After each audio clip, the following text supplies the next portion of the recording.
ସୁଭଦ୍ରା ଯୋଜନାର ହିତାଧିକାରୀମାନଙ୍କ ପାଇଁ ଆସିଲା ବହୁତ ବଡ଼ ଗୁରୁତ୍ୱପୂର୍ଣ୍ଣ ଖବର। ଆପଣମାନେ ନିଶ୍ଚୟ ଥରେ ଜାଣି ରଖିବା ଉଚିତ ଯେ କେଉଁ ତାରିଖରେ ସୁଭଦ୍ରା ଟଙ୍କା ଆସିବ ଏବଂ କେଉଁମାନେ ସୁଭଦ୍ରା ଟଙ୍କା ପାଇବେ ଏବଂ କେତୋଟି କିସ୍ତି ଆପଣମାନେ ପାଇପାରିବେ, ଆପଣମାନେ ନିଶ୍ଚୟ ଥରେ ଜାଣି ରଖିବା ଉଚିତ। ତ ଦେଖନ୍ତୁ, ଉପମୁଖ୍ୟମନ୍ତ୍ରୀ ପ୍ରଭାତୀ ପରିଡ଼ା ତାରିଖ ଘୋଷଣା କରି ସାରିଛନ୍ତି। ନିଶ୍ଚୟ ସେହି ତାରିଖରେ ଏହି ସୁଭଦ୍ରା ଟଙ୍କା ଆସିବ। ବର୍ତ୍ତମାନ ସମସ୍ତେ ଅପେକ୍ଷା କରିଛନ୍ତି ଏହି ଚତୁର୍ଥ କିସ୍ତି ସୁଭଦ୍ରା ଯୋଜନାର ଟଙ୍କାକୁ। ତ ଦେଖନ୍ତୁ, ଯେଉଁମାନେ 3ଟି କିସ୍ତି ଯାଏ ପାଇସାରିଛନ୍ତି ବର୍ତ୍ତମାନ ଚତୁର୍ଥ କିସ୍ତି ଟଙ୍କା ପାଇବେ ଏବଂ ଯେଉଁମାନେ 2ଟି କିସ୍ତି ପାଇଛନ୍ତି ନିଶ୍ଚୟ ଆସନ୍ତା ମାର୍ଚ୍ଚ 8 ତାରିଖରେ ସେମାନେ 2ଟି କିସ୍ତି ପାଇବେ। ଯେଉଁଟାକି ଯଦି ଆପଣମାନଙ୍କର କିସ୍ତି ଟଙ୍କା ଅଟକି ଯାଇଛି, ଗୋଟିଏ କିସ୍ତି ପାଇନାହାନ୍ତି, ଆପଣମାନେ ଆସନ୍ତା ମାର୍ଚ୍ଚ 8 ତାରିଖରେ ନିଶ୍ଚୟ ଆପଣମାନେ 2ଟି କିସ୍ତି ପାଇବେ ବୋଲି ମୋର ଆଶା ଏବଂ ଭରସା ରହିଛି। କିନ୍ତୁ ସେହି ଗୋଟିଏ କିସ୍ତିକୁ ସରକାର ଘୋଷଣା କରିନାହାନ୍ତି ଏବଂ ଯେଉଁମାନେ 3ଟି କିସ୍ତି ଯାକ ପାଇଛନ୍ତି ସେମାନେ ନିଶ୍ଚୟ ଆସନ୍ତା ମାର୍ଚ୍ଚ 8 ତାରିଖରେ ଗୋଟିଏ କିସ୍ତି ପାଇବେ ବୋଲି ରାଜ୍ୟ ସରକାର ଘୋଷଣା କରି ସାରିଛନ୍ତି। ଯେଉଁଟାକି ନ୍ୟୁଜ୍ ମାଧ୍ୟମରେ ପ୍ରକାଶ ପାଇଛି। ମୁଁ ଆପଣମାନଙ୍କୁ ଲାଇଭ୍ ପ୍ରୁଫ୍ ସହିତ ଦେଖାଇବି। ମୁଁ ବିନା କୌଣସି ପ୍ରମାଣ କିମ୍ବା ବିନା ନୋଟିସ୍ରେ ଭିଡ଼ିଓ ପ୍ରୋଭାଇଡ଼ କରେ ନାହିଁ, ଆପଣମାନେ ମଧ୍ୟ ଜାଣିଥିବେ। ତ ଦେଖନ୍ତୁ, ଗତ ଜାନୁଆରୀ 22 ତାରିଖରେ ଯେଉଁମାନେ କିସ୍ତି ଟଙ୍କା ପାଇନଥିଲେ ସେମାନଙ୍କୁ କିସ୍ତି ଟଙ୍କା ପ୍ରଦାନ କରାଗଲା। ଯେଉଁମାନେ ଗୋଟିଏ କିମ୍ବା 2ଟି କିସ୍ତି ପାଇଥିଲେ ସେମାନେ ପୁଣି ଥରେ ଗତ ଜାନୁଆରୀ 22 ତାରିଖରେ ଟଙ୍କା ପାଇଲେ। ଆପଣମାନେ ମଧ୍ୟ ଜାଣିଥିବେ, ମୁଁ ଭିଡ଼ିଓ ନେଇ ଆସିଥିଲି।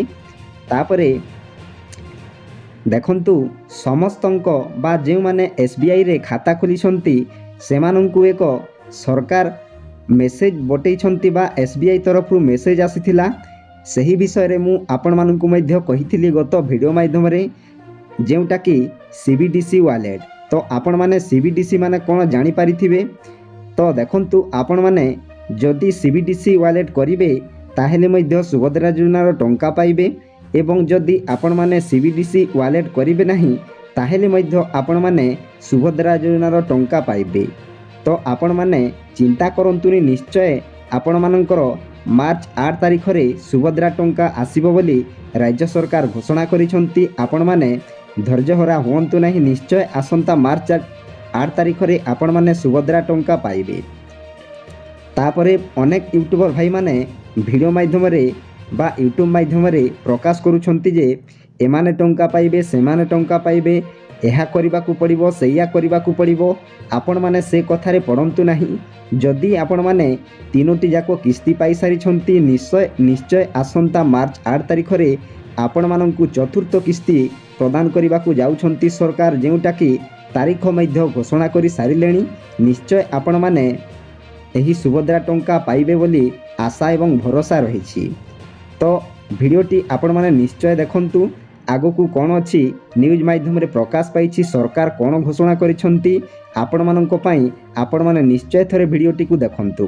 ତା ପୂର୍ବରୁ ଆପଣମାନଙ୍କୁ ଗୋଟିଏ ଅନୁରୋଧ, ଭିଡ଼ିଓକୁ ଗୋଟିଏ ଆଜ୍ଞା ଲାଇକ୍ କରନ୍ତୁ ଏବଂ ମୋ ଚ୍ୟାନେଲକୁ ପ୍ରଥମେ ଆସିଥିଲେ ଗୋଟିଏ ସବସ୍କ୍ରାଇବ୍ କରି ଅଲ୍ ନୋଟିଫିକେସନକୁ ଅନ୍ କରନ୍ତୁ। ଫଳରେ ଏହିପରି ହେଲ୍ପଫୁଲ୍ ନୂଆ ନୂଆ ଭିଡ଼ିଓ ଆପଣମାନଙ୍କଠାରେ ପ୍ରଥମେ ପହଞ୍ଚିବ।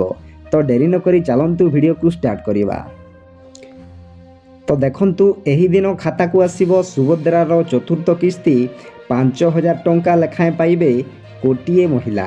ତାରିଖ କହିଦେଲେ ପ୍ରଭାତୀ ପରିଡ଼ା। ଦେଖନ୍ତୁ ଆଜ୍ଞା, ତାରିଖ ମଧ୍ୟ ଆସିଯାଇଛି। ସୁଭଦ୍ରା ଯୋଜନାର ଚତୁର୍ଥ କିସ୍ତି ପାଇବେ 5,000 ଲେଖାଏଁ ଟଙ୍କା, କୋଟିଏ ମହିଳା ପାଇବେ। ତ ପ୍ରଭାତୀ ପରିଡ଼ା ନିଶ୍ଚୟ ଘୋଷଣା କରିସାରିଛନ୍ତି। ସେହି ଘୋଷଣାଟି କ'ଣ ରହିଛି ଆସନ୍ତୁ ଜାଣିବା। ଗତ 16 ତାରିଖ 4:49 PM ପ୍ରକାଶ ପାଇଛି, ଆସନ୍ତୁ ନିଶ୍ଚୟ ଜାଣିବା। ହେଲା ଅପେକ୍ଷାର ଅନ୍ତ, ଘୋଷଣା କଲେ ସରକାର। ଏହି ଦିନ ଖାତାକୁ ଆସିବ ଟଙ୍କା। ଏକାଥରେ କୋଟିଏ ଲୋକଙ୍କ ଖାତାକୁ ଟଙ୍କା ପଠାଇବେ ସରକାର। ଦେଖନ୍ତୁ ଆଜ୍ଞା, ଅପେକ୍ଷାର ଅନ୍ତ ଘଟିଲା, ତାରିଖ ମଧ୍ୟ ସରକାର ଘୋଷଣା କରିଥିଲେ। ଏହି ଦିନ ଖାତାକୁ ଆସିବ ଟଙ୍କା, ଏକାଥରେ ପାଇବେ କୋଟିଏ ଲୋକଙ୍କ ଖାତାକୁ ଟଙ୍କା ପଠାଇବେ ରାଜ୍ୟ ସରକାର। ତାପରେ ହଁ ଆଜ୍ଞା, ମାର୍ଚ୍ଚ 8 ତାରିଖ ଅନ୍ତର୍ଜାତୀୟ ମହିଳା ଦିବସରେ ମିଳିବ ସୁଭଦ୍ରାର ଚତୁର୍ଥ କିସ୍ତି। କୋଟିଏ ମହିଳାଙ୍କ ଖାତାକୁ ଏକାଥରେ 5,000 ଟଙ୍କା ଲେଖାଏଁ ଟଙ୍କା ପଠାଇବେ ରାଜ୍ୟ ସରକାର। ଏନେଇ ଘୋଷଣା କରିଛନ୍ତି ଉପମୁଖ୍ୟମନ୍ତ୍ରୀ ପ୍ରଭାତୀ ପରିଡ଼ା। ଦେଖନ୍ତୁ ଆଜ୍ଞା, ଉପମୁଖ୍ୟମନ୍ତ୍ରୀ ପ୍ରଭାତୀ ପରିଡ଼ା କ'ଣ ଘୋଷଣା କରିଛନ୍ତି? ଅନ୍ତର୍ଜାତୀୟ ମହିଳା ଦିବସ। ଦେଖନ୍ତୁ ଆଜ୍ଞା, ଅନ୍ତର୍ଜାତୀୟ ମହିଳା ଦିବସ କେଉଁ ତାରିଖରେ ପଡ଼ୁଛି? ମାର୍ଚ୍ଚ 8 ତାରିଖରେ ପଡ଼ୁଛି। ସେହିଦିନ ସୁଭଦ୍ରାର ଚତୁର୍ଥ କିସ୍ତି ଟଙ୍କା ଆସିବ। କୋଟିଏରୁ ଅଧିକ ମହିଳା ଖାତାକୁ ଆସିବ ଏକାଥରକେ 5,000 ଟଙ୍କା ଲେଖାଏଁ ପଠାଇବେ ରାଜ୍ୟ ସରକାର। ତାପରେ ଯଦି ଦେଖିବା ରାଜ୍ୟ ସରକାରଙ୍କ ସୁଭଦ୍ରା ଯୋଜନାର 3ଟି କିସ୍ତି ଟଙ୍କା ହିତାଧିକାରୀଙ୍କ ଖାତାକୁ ଆସିସାରିଛି। 3ଟି କିସ୍ତିରେ ମୋଟ 15,000 ଟଙ୍କା ପାଇସାରିଛନ୍ତି 1 କୋଟିରୁ ଅଧିକ ହିତାଧିକାରୀ। ଦେଖନ୍ତୁ ଆଜ୍ଞା, ଯଦି ଦେଖିବା ରାଜ୍ୟ ସରକାରଙ୍କ ସୁଭଦ୍ରା ଯୋଜନାରେ ମୋଟ 3ଟି କିସ୍ତି ହିତାଧିକାରୀଙ୍କ ଖାତାକୁ ଆସିସାରିଛି। ବର୍ତ୍ତମାନ ଚତୁର୍ଥ କିସ୍ତି ପ୍ରଦାନ କରିବାକୁ ଯାଉଛନ୍ତି ସରକାର। 3ଟି କିସ୍ତିରେ ମୋଟ 15,000 ଟଙ୍କା ଲେଖାଏଁ ପାଇସାରିଛନ୍ତି 1 କୋଟିରୁ ଅଧିକ ମହିଳା। ତାପରେ ଏହା ସହିତ ଗତ 22 ତାରିଖରେ ନୂଆ କରି ଆବେଦନ କରିଥିବା ଏବଂ ପୂର୍ବ କିସ୍ତି ପାଇନଥିବା ମହିଳାଙ୍କ ଖାତାକୁ ଟଙ୍କା ପଠାଇଥିଲେ ରାଜ୍ୟ ସରକାର। ଦେଖନ୍ତୁ ଆଜ୍ଞା, ମୁଁ କହିଥିଲି ଆପଣମାନଙ୍କୁ, ଯେଉଁମାନେ ନୂଆ କରି ଆବେଦନ କରିଥିଲେ ଏବଂ ଯେଉଁମାନେ ପୂର୍ବରୁ ଯଦି କିସ୍ତି ପାଇନଥିଲେ ସେମାନଙ୍କୁ ଗତ ଜାନୁଆରୀ 22 ତାରିଖରେ ସରକାର ପୁଣି ଟଙ୍କା ପଠାଇଥିଲେ। ତ ଆପଣମାନେ ଯଦି ପାଇନଥିଲେ, ପାଇଥିବେ ଗତ ଜାନୁଆରୀ 22 ତାରିଖରେ। ତାପରେ ପ୍ରଥମ ଓ ଦ୍ୱିତୀୟ କିସ୍ତିରୁ ବାଦ୍ ପଡ଼ିଥିବା 2,55,265 ଜଣଙ୍କୁ ଟଙ୍କା ଦିଆଯାଇଥିଲା। ସେମାନେ ଏକା ସାଙ୍ଗରେ 2ଟି କିସ୍ତି ପାଇଛନ୍ତି। ଦେଖନ୍ତୁ, ପ୍ରଥମ ଓ ଦ୍ୱିତୀୟ କିସ୍ତିରୁ ବାଦ୍ ପଡ଼ିଥିବା 2,55,265 ଜଣଙ୍କୁ ଟଙ୍କା ଦିଆଯାଇଥିଲା। ସେମାନେ ଏକା ସାଙ୍ଗରେ 2ଟି କିସ୍ତି ପାଇଛନ୍ତି। ତାପରେ ସେହିପରି ଅଭିଯୋଗ ଶୁଣାଣିରେ ମୋଟ 24,018 ଜଣ ହିତାଧିକାରୀଙ୍କୁ ସୁଭଦ୍ରା ଟଙ୍କା ଦିଆଯାଇଥିଲା। ସମସ୍ତଙ୍କ ଖାତାକୁ ଗତ ମାସ 22 ତାରିଖରେ ସୁଭଦ୍ରା ଟଙ୍କା ଆସିଛି। ତାପରେ ଏକକାଳୀନ 315 କୋଟି ଟଙ୍କା ପଠାଇଥିଲେ ରାଜ୍ୟ ସରକାର। ଏଥର ମୋଟ 4,57,661 ଜଣ ମହିଳାଙ୍କୁ ସୁଭଦ୍ରା ଟଙ୍କା ମିଳିଥିଲା। ସେହିଭଳି ନୂଆ କରି ଆବେଦନ କରିଥିବା 1,78,398 ଜଣ ମହିଳାଙ୍କ ଖାତାକୁ ସୁଭଦ୍ରା ଯୋଜନାର ପ୍ରଥମ କିସ୍ତି ଟଙ୍କା ଯାଇଥିଲା। ଦେଖନ୍ତୁ, ଏକକାଳୀନ 315 କୋଟି ଟଙ୍କା ପଠାଇଥିଲେ ରାଜ୍ୟ ସରକାର।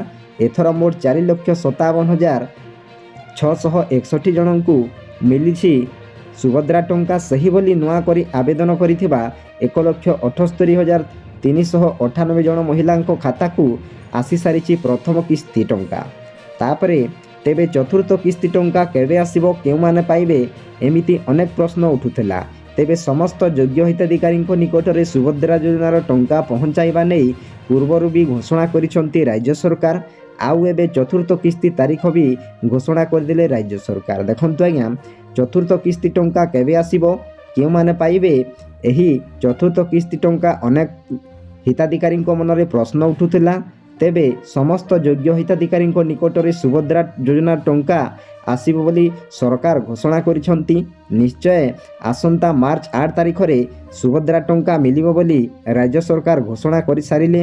ତାପରେ ଆପଣମାନେ ଆଉ ଏକ ଚତୁର୍ଥ କିସ୍ତି ଟଙ୍କା ବି ମଧ୍ୟ ଘୋଷଣା କରିସାରିଛନ୍ତି ରାଜ୍ୟ ସରକାର। ତ ଦେଖନ୍ତୁ, ବର୍ତ୍ତମାନ ଚତୁର୍ଥ କିସ୍ତି ଟଙ୍କା ଆସିବାକୁ ଯାଉଛି। ଯଦି ଆପଣମାନଙ୍କର ସବୁକିଛି ଡକୁମେଣ୍ଟସ୍ ଗୁଡ଼ାକ ଠିକ୍ ଅଛି, ତାହେଲେ ନିଶ୍ଚୟ ଆପଣମାନେ ପାଇବେ ଚତୁର୍ଥ କିସ୍ତି ଟଙ୍କା। ତ ଭିଡ଼ିଓଟି କେମିତି ଲାଗିଲା ନିଶ୍ଚୟ କମେଣ୍ଟ ମାଧ୍ୟମରେ ଜଣାଇବେ।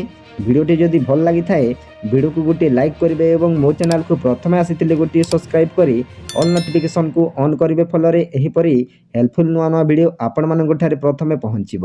ତ ଭିଡ଼ିଓକୁ ଏଇଠି ଏଣ୍ଡ କରୁଛି। ଜୟ ଜଗନ୍ନାଥ।